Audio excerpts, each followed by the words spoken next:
Iran దాష్టీకాలలో మరొక దాష్టీకం ఏంటంటే ఒకటి ఉద్యమకారుల్ని చంపేయడం, ఉరి తీయడం, గుండె మీద తుపాకీ పెట్టి కాల్చేయడం, కళ్ళల్లో తుపాకీ పెట్టి కాల్చేయడం, నోట్లో తుపాకీ పెట్టి కాల్చేయడం లాంటి అరాచకాలు ఒక ఎత్తు అయితే, ఇప్పుడు ఆ మృతదేహాల్ని హాస్పిటల్లో పెట్టి పోస్ట్మార్టం చేసి అప్పచెప్పేటటువంటి సందర్భంలో ఒక శవం ఇవ్వాలంటే $40,000 కట్టాలట.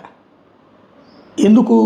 ఈ ఉద్యమం చేయడమే దైవద్రోహం, దైవమైనటువంటి కొమైనీకి వ్యతిరేకంగా తప్పు చేశారు కాబట్టి పరిహారంగా $40,000 ఇస్తేనే ఆ శవాన్ని ఇస్తాం అన్నటువంటి విషయాన్ని తేల్చి చెప్తున్నారు.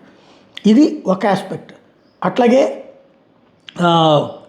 లేదంటే కనుక కొండల మీద పారేస్తామని చెప్తున్నారు అన్నమాట.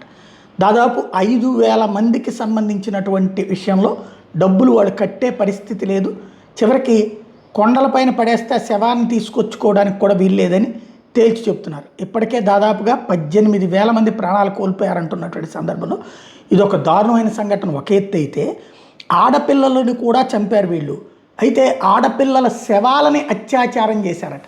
ఎందుకయ్యా అంటే వాళ్ళు అలా చనిపోతే పోరాడి చనిపోయినటువంటి వాళ్ళుగా స్వర్గానికి వెళ్తారు కాబట్టి, వాళ్ళు స్వర్గానికి కాదు నరకానికి వెళ్ళాలి కాబట్టి వాళ్ళ మీద అత్యాచారాలు చేయమని ఆదేశాలు ఇచ్చారట వాళ్ళ ఉన్నతాధికారులు. ఇక ఇంతకంటే నీచం ప్రపంచంలో మరి ఏదైనా ఉంటుందా అనేది అర్థం కాదు.